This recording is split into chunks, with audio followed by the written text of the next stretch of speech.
Hello everyone, welcome back to the channel. I am Simran Kaur Dhillon. एक बहुत important topic है KVS के रिगार्डिंग। जो एक सीरियस कैंडिडेट को अगर उस क्वेश्चन का आंसर पता हो तो आपकी सीट जो है वो पक्की हो सकती है। और वो क्वेश्चन ये है कि क्या केवीएस का इंटरव्यू जो है वो गेम चेंजर है आपकी सिलेक्शन के लिए। हमें केवीएस के अंदर 2 पड़ाव पार करने होते हैं। पहला होता है एग्जामिनेशन और उसके बाद होता है इंटरव्यू, और उसके बाद फाइनल कट ऑफ आती है और हमारा सिलेक्शन होता है। हमें तीनों में से पता होना चाहिए कि सबसे इम्पॉर्टेंट कौन सा है, किसके ऊपर ज़्यादा फोकस करेंगे तो एग्ज़ाम क्रैक हो जाएगा। देखो, आपको टॉप नहीं करना है, आपको एग्ज़ाम को क्रैक करना है और जॉब लेनी है वहाँ पर। तो उसके लिए आपको क्या करना है, ये आपको इस वीडियो में मैं थोड़ी सी हेल्प करने वाली हूँ। एक बहुत अच्छा व्यू देने वाली हूँ इंटरव्यू के बारे में। इन सवालों के जवाब दूंगी कि अगर मेरे एग्जाम में नंबर कम बन रहे हैं बट मेरा कट ऑफ क्लियर हो चुका है तो क्या मेरा केवीएस में सिलेक्शन होगा। सेकंड, अभी मेरा इंटरव्यू आने वाला है या जब भी आने वाले समय में आपका इंटरव्यू होगा तो उसके लिए मुझे कितने नंबर चाहिए होंगे ताकि मैं एग्जाम को क्रैक कर लूँ। तीसरा, अगर मेरा एग्जाम इतना अच्छा नहीं गया है तो इंटरव्यू में हाईएस्ट मार्क्स कैसे लेके अपना होम टाउन ले सकते हैं। तो ये सारे क्वेश्चंस के आंसर के लिए इस वीडियो को देखते रहें। देखिए, सबसे इंपॉर्टेंट सवाल ये आता है कि एग्जाम आप दे चुके हैं, मान लीजिए आने वाले समय में एग्जाम निकलता है, आप अपने एग्जाम की तैयारी करते हैं और आप एग्जाम को देते हैं। बहुत सारे यूट्यूबर्स हैं जो प्रिडिक्ट करके बता रहे हैं कितने वक्त में एग्जाम केवीएस का आ सकता है। मैंने पहले भी अपनी वीडियो में बोला, मैं आज भी अपनी वीडियो में एक ही चीज़ बोलती हूँ कि कहीं दुनिया में केवीएस जितने भी हैं वो फुल नहीं हो चुके, वहाँ पर सारी सीट्स नहीं भर चुकी। ऐसा कहीं नहीं है कि बिल्कुल ख़त्म हो चुके हैं, कोई सीट ही नहीं बची, ऐसा नहीं है। ऑब्वियसली वहाँ सीट्स हैं तो नीड है तो एग्ज़ाम निकलेगा। केवीएस संगठन को देखना है कि वो कब इस चीज़ को निकालता है। हमारा काम एग्ज़ाम को निकलवाना नहीं है। एग्ज़ाम तभी निकलेगा जब संगठन चाहेगा, और वहाँ पर बहुत सारी सीट्स खाली। आप देख लीजिए 2018 के बाद अभी तक कोई एग्ज़ाम नहीं निकला है केवीएस का। तो आपका काम है कि सोचिए 2018, एक बार सोचो इस बात को कि 2018 के बाद कितने बच्चे तैयारी कर रहे होंगे, कितने बच्चों की तैयारी हो चुकी होगी, कितने बच्चों ने उस तैयारी को 4 बार रिवाइज भी कर लिया होंगे, पक्का ऐसे ज़रूर होंगे। तो आपको उनसे आगे बढ़ना है, अपने आप के लिए एक सीट सिक्योर करनी, एक सीट की, ताकि इस बार जब एग्ज़ाम आए तब आपको अगली बार एग्ज़ाम की वेट ना करनी पड़े। बस इतना मोटो रखना है। अगर मैंने कोई एग्ज़ाम क्रैक किया है तो मैंने सिर्फ इस बेसिस पे किया कि मुझे इसी बार चाहिए, मुझे अगली बार फिर से इस तैयारी नहीं करनी। बस इस मोटिवेशन ने मुझे वो एग्ज़ाम के मुझे उस सीट के पास पहुँचाया। तो मैं आपको भी कहूँगी वो सीट कभी भी आए, वो सीट नवंबर में आए, दिसंबर में आए, जनवरी में आए या अगले महीने ही आ जाए, आपकी तैयारी ऐसी होनी चाहिए कि जिस दिन डेट आपको लगे कि शुक्र है, चलो अब मेरा काम है रिवाइज करना, अभी तक मैंने पढ़ाई कर ली है। और जो बच्चा ये कह पाएगा ना मैंने अभी तक पढ़ाई कर ली है, मतलब उसने सब कुछ अच्छे से समझ के, पढ़ के, पुराने पेपर देख के अपने माइंडसेट बना लिया केवी टीचर का, या आप बीएसएसबी की तैयारी करें तो उसके लिए भी। तो पहला काम है अपनी एग्ज़ाम की तैयारी करना। चलिए मान लीजिए फ्यूचर में आपका एग्ज़ाम हो जाता है, आप एग्ज़ाम दे के आते हैं, आप कट ऑफ को क्लियर कर जाते हैं, आप कट ऑफ से मान लीजिए 5 नंबर ऊपर है या 3-4 नंबर ऊपर है, तो आप क्या करेंगे, तो क्या आपका सिलेक्शन होगा, नहीं होगा। तो हमारा सवाल है, क्या इंटरव्यू गेम चेंजर है अपने सिलेक्शन के लिए। तो इसका आंसर है 100% यस। इंटरव्यू एक गेम चेंजर है आपकी सिलेक्शन के लिए। देखिए, मान लीजिए कि आपके 100 नंबर आते हैं, मान लीजिए कट ऑफ 95 और आपके 100 नंबर आए हैं। अगर आप अब इंटरव्यू की तैयारी अच्छे से करते हैं और इंटरव्यू में अच्छा स्कोर करते हैं, 60 में से 50 प्लस स्कोर करते हैं, तो आपके जो है पोस्टिंग के, सिलेक्शन के चांस बहुत ज़्यादा हैं, और उतनी ही घर के पास पोस्टिंग के चांसेस ज़्यादा है जितना आपका इंटरव्यू अच्छा होगा। केवीएस में 50 प्लस जो होता है, एक्चुअली 45 प्लस को ही बहुत अच्छा माना जाता है। मैंने खुद की, अगर आपने मेरी वीडियो नहीं देखी है तो डिस्क्रिप्शन बॉक्स में लिंक है, ये वाली वीडियो को जाके ज़रूर देखिए। यहाँ मैंने बताया है कि मेरा कितना स्कोर था और मेरा इंटरव्यू का कितना स्कोर था। इंटरव्यू में मैंने 52 मार्क्स लिए थे आउट ऑफ 60, उस बेसिस पे मैंने सिलेक्शन लिया था। तो आपका इंटरव्यू जो है आपकी पूरी डेस्टिनी चेंज कर सकता है, सिर्फ रिटन एग्जाम नहीं। आप इंटरव्यू को ऐसा एक अच्छी चीज़ देखिए अपने केवीएस के अंदर। देखिए, बाकी जगह पे सिर्फ एग्ज़ाम होते हैं, वो डिसाइड करता है कि आपका सिलेक्शन होगा या नहीं, बट केवीएस के अंदर आपके पास एक एज होता है, वो होता है इंटरव्यू। तो सबसे पहला पॉइंट है, इंटरव्यू को एक 100% लेवल पे अगर आप देना चाहते हैं, कि मान लीजिए आपका एग्ज़ाम अच्छा हुआ है तो भी अच्छी बात है, आपको इंटरव्यू अच्छा देना ही है। मान लीजिए आपका एग्जाम नहीं अच्छा हुआ, मतलब इतना हुआ है कि आप कट ऑफ क्लियर कर गए हो, बट इतने नंबर नहीं है कि आपको एक पोस्टिंग ही मिल जाएगी, आपका सिलेक्शन ही हो जाएगा। बट सिलेक्शन को पक्का करने के लिए अभी हमारे पास एक पड़ाव और होता है जो बहुत हेल्पफुल होता है, वो होता है इंटरव्यू। तो सबसे पहली चीज़ उसको 100% देने के लिए है, no fakeness, please I request you that. बहुत ज़्यादा बच्चे जो है फेकनेस दिखाते हैं, इंटरव्यू के सामने जाएंगे, एक अलग ही उनका एटीट्यूड होता है, अलग तरीके से बोलने का लहजा होता है जो जनरली उसमें बात नहीं करते। जितने आप नॉर्मल रहते हैं, देखिए मैं आपके साथ इस समय कैमरे से बात कर रही हूँ, आपको लग रहा होगा कि मैं आपसे बात कर रही हूँ बट मैं कैमरे से बात कर रही हूँ, तो मैं पर मेरे माइंड में ऐसा ही है कि आप लोग बैठे हैं और मुझे अपनी बात कहनी है और मैं अपनी बात कह रही हूँ। तो ये जो लहजा है मेरा बिल्कुल फ्रेंडली है कि इसी तरीके से मैं अपनी डेली लाइफ में भी बात करती हूँ अपने दोस्तों से, अपने घर वालों से। तो आपको भी वहाँ जाके यही सोचना है कि these are just the people of like my family, मेरे पेरेंट्स, मेरे फ्रेंड्स जैसे लोग हैं, सिंपल लोग हैं, और उनके सामने मुझे एक रियलिटी बेस्ड आंसर्स देने, अपने आप को, रियल सेल्फ को मुझे वहाँ प्रदर्शन करना है। किसी चीज़ का आंसर नहीं भी आता तो you are like it's okay sir, I don't know this, या मुझे सर क्षमा कीजिए मुझे इसका उत्तर नहीं आता। जिस भी लैंग्वेज में आप कंफर्टेबल हैं आपको उसका आंसर उस चीज़ में देना है। जितने आप रियल रहेंगे उतना आपको ज़्यादा स्कोर मिलेगा। सेकेंड, आपसे कई सारे क्वेश्चन पूछे जाते हैं केवीएस के अंदर, क्लासरूम बेस्ड पूछे जाते हैं, जैसे आपको सीटेट में अपने क्वेश्चंस देखने को मिलते हैं उस तरीके के।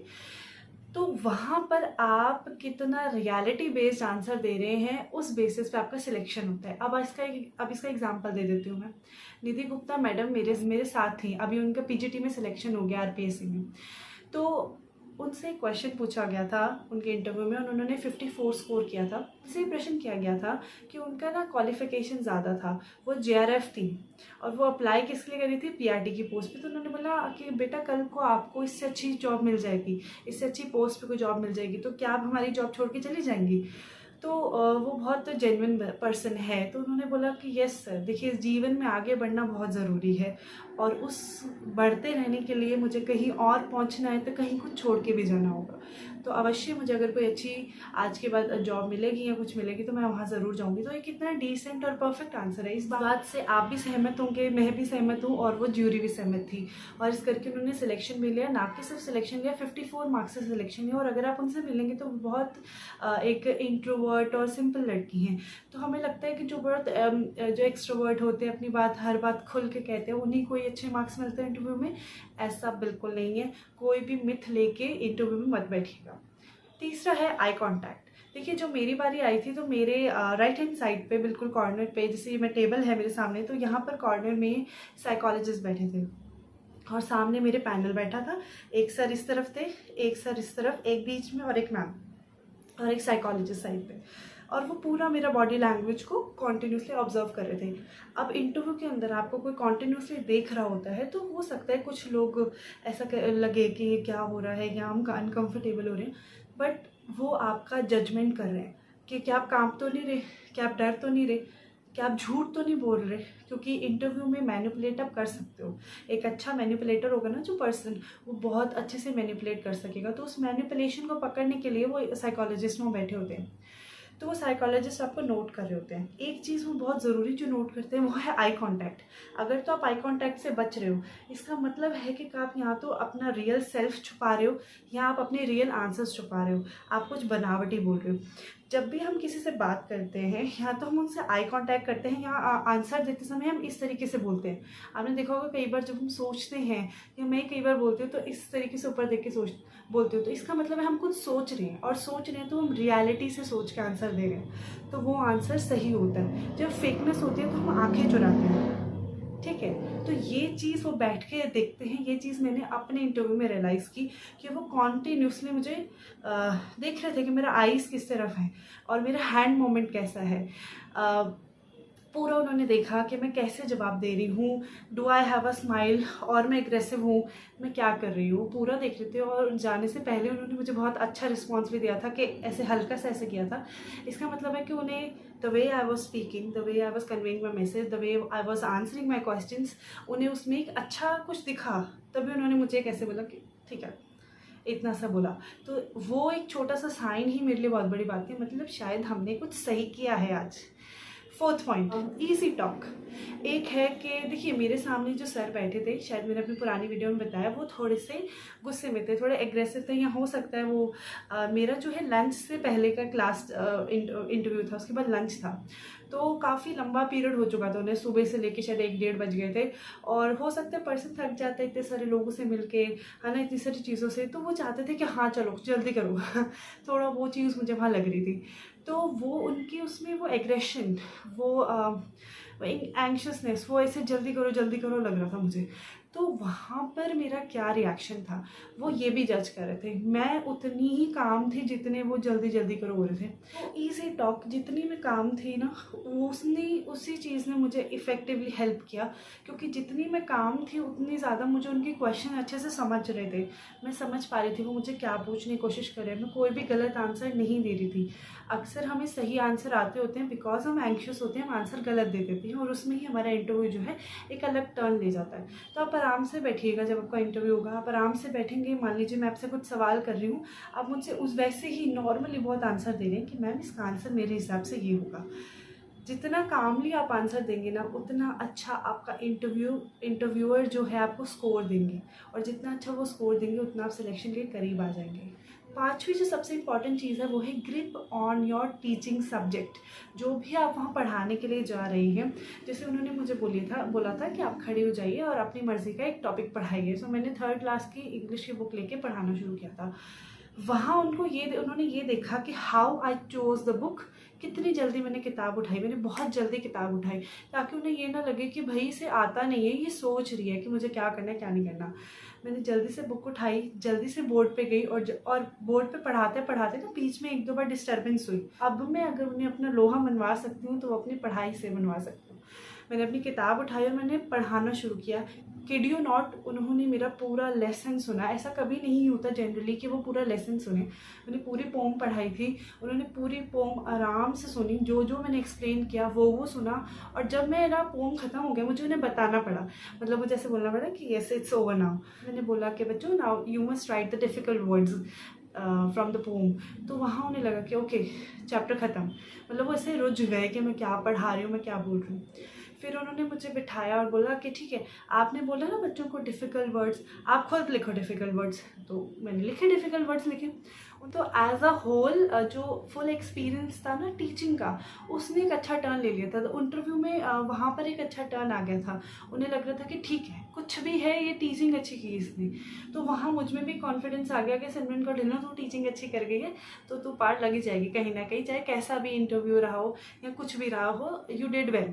के बाद जो पॉइंट आता है 6th आता है कॉन्फिडेंस। यही जो मैं पॉइंट आपको बता रही हूँ, कॉन्फिडेंस बहुत ज़रूरी है। आपने अपनी बात जो कही उस पर खड़े रहना, और सही बात पे लड़ना नहीं है उनसे, बट अपनी सही बात पे रहना बहुत ज़रूरी है। देखिए वो बहुत ज़्यादा आपको मैनिपुलेट करने की कोशिश करते हैं। कई बार बोलेंगे अच्छा ये आंसर है, आपको लगता है ये आंसर है, आप सही कह रही हैं, तो आपको बहुत हम्बली बोलना है जी सर मुझे लगता है कि मेरा आंसर सही है। आपको ऐसे बोलना नहीं सर मेरा आंसर सही है, मुझे पता है।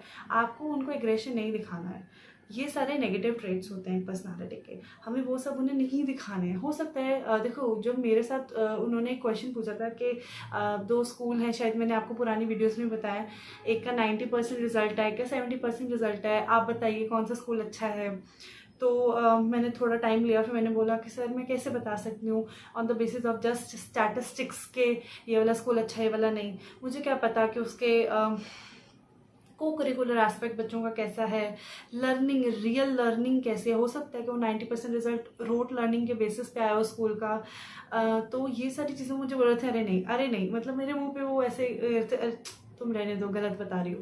सो एट दैट टाइम आपको एकदम ऐसे भी नहीं होना कि एकदम रोने वाली शक्ल बन जाए, और ऐसे भी नहीं होना कि हम एकदम रिजिड लगें। तो उन्होंने बोला कि अच्छा ठीक है। तो वहाँ उन्हें पता था कि ये इतनी जल्दी इन्फ्लुएंस नहीं हुई, मेरे बोलने पर भी इसने आंसर चेंज नहीं किया। तो ये चीज़ें उन्हें वो देखते हैं। देखिए मैं अगर मैं अपनी बात आपको एक छोटी सी यहाँ बताऊँ, तो मैं खुद एक बहुत अच्छी ऑब्जर्वर हूँ। मैं खुद जो हूँ बहुत ज़्यादा ऑब्जर्व करती हूँ। तो आप सोचे होंगे कि मेरे को इंटरव्यू पे इतने अच्छे से कैसे याद है, मुझे एक एक पॉइंट्स कैसे याद है। मुझे इसलिए याद है क्योंकि मैंने उस इंटरव्यू में हर एक पर्सन को ऑब्जर्व किया। जब वो मुझे ऑब्जर्व कर रहे थे मैं उन्हें ऑब्जर्व कर रही थी। वो मुझसे क्या पूछ रहे थे, किस प्रकार का सवाल पूछ रहे थे। मैं आपको यहाँ पर एक और बात बताती हूँ, वो जो भी आप आंसर देते हो उसी में से नया प्रश्न निकाल देते हैं। अगर आपने कभी दृष्टि चैनल है उस पर अगर आपने कभी यूपीएससी के इंटरव्यूज़ देखे हो, तो वो पुरानी बात पे ही प्रश्न निकालते हैं। इंटरव्यू का काम ही यही होता है कि आपने कोई बात बोले, अनस्ट्रक्चर्ड इंटरव्यूज जो होते हैं कि आपने कुछ बोला उसी पे ही प्रश्न निकल के आते हैं। तो यही होता है केवीएस के इंटरव्यू में। Last but not the least सबसे इंपॉर्टेंट है I will do it attitude. अगर आपके अंदर एक एटीट्यूड है कि देखिए जैसा भी होगा मैं अपना 100% दे के आऊँगी या मैं अपने अच्छे से करके आऊँगा तो आपका सिलेक्शन होता है। आपने एग्ज़ाम दे दिया, आप उसमें से निकल आए, आप एक बहुत बड़ी भीड़ में से बाहर आ गए, फिर आप इंटरव्यू में बैठे हैं, इंटरव्यू में आप सिलेक्टेड होकर आते हैं तो आप एक बहुत बड़ी भीड़ में से बाहर आते हैं, फिर आप सिलेक्शन लेके कहीं पोस्टिंग लेते हैं, आप एक बहुत बड़ी भीड़ में से बाहर आके अपनी सीट पर बैठते हैं। आपको उस एक सीट के लिए कम्पीट करना है। आपको कोई फ़र्क नहीं पड़ता कि बाकी सब क्या कर रहे हैं, कैसे कर रहे हैं, किसकी जॉब कैसे लगी, किसकी जॉब कैसी नहीं लगी। आपको उससे कोई मतलब नहीं होना चाहिए। आपको आपकी एक सीट चाहिए, उसके लिए आपको पढ़ना है। केवीएस कभी वैकेंसी निकाले, आपकी पढ़ाई पूरी होनी चाहिए। और दूसरी बात है, रही बात इंटरव्यू की, तो ये चैनल आपके साथ हमेशा रहेगा। इंटरव्यू जिस मर्जी चीज़ की आपको जब भी केवी आएगा उसकी तैयारी करवाने के लिए आई एम हियर। मैं हेल्प करूँगी, मेंटली हेल्प करूँगी आपको। मेंटली आपको कैसे मैं पक्का कर सकती हूँ, ये काम मैं करूँगी। पढ़ने का काम आपको करना है और गाइडेंस का काम मैं करूँगी। आपका जो भी आप पूछेंगे उसका आंसर मैं ज़रूर दूँगी। मैं एक कोट आपको पढ़ के बताती हूँ। ये बुक है द एटॉमिक हैबिट, उसमें से है। ये बहुत ध्यान से सुनिएगा, बहुत अच्छा कोट है। When nothing seems to help, जब कोई भी चीज़ मदद करती हुई नहीं दिखती, I go and look at the stone cutter hammering away at his rock. जो स्टोन कटर होता है वो कैसे छेनी और हथौड़ा लेके स्टोन पे मार रहा होता है, perhaps 100 times without as much as crack showing it। 100 बार भी वो उस पर हथौड़ा मारता रहता है बट उस पर क्रैक भी शो नहीं होता। Yet at the 101st blow it will split the two। और जैसे ही 101वीं बार वो हथौड़ा मारता है वो स्टोन जो है दो में डिवाइड होके टूट जाता है। And I know it, it was not that last blow that did it but all that had gone before। मतलब वो 101वीं बार जो मैंने मारा उसने काम नहीं किया, पर वो जो टोटल 101वीं बार जो मैंने हथौड़ा, उस पर्सन ने हथौड़ा मारा, उस वजह से वो रिजल्ट आया। तो आप एक दिन में अगर कोई चीज़ करते हैं तो उससे कोई फ़र्क नहीं पड़ेगा, और हर रोज़ अगर एक ही चीज़ आप रिपीट करते हैं उससे फ़र्क पड़ता है। तो आप कोई भी एग्ज़ाम क्रैक करना चाहते हैं, आप उसके लिए एक रूटीन बनाइए, उसके लिए काम कीजिए, कंसिस्टेंसी रखिए और एक दिन वो रिज़ल्ट ज़रूर मिलता है। और कहीं भी कुछ भी सोचने की ज़रूरत नहीं है, अपनी पढ़ाई कीजिए, एग्ज़ाम भी आएगा, आपका सिलेक्शन भी होगा, इंटरव्यू भी अच्छा जाएगा, पोस्टिंग मिलेंगे और जहाँ जाना चाहते हैं वहाँ पे जाएंगे।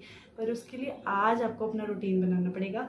आज आपको कुछ टफ़ डिसीजंस लेने पड़ेंगे कि ये काम छोड़ूंगा, ये काम करना है, ये काम छोड़ना है, ये काम करना है। जिस दिन यहाँ पहुँच जाएंगे फिर उस दिन सोचेंगे कि ठीक है हमने कर दिया, हमने वो मुश्किल दौर निकाल लिया और आज हम एक अच्छी जगह पे खड़े हैं। I just hope best for you, all the best and bye bye.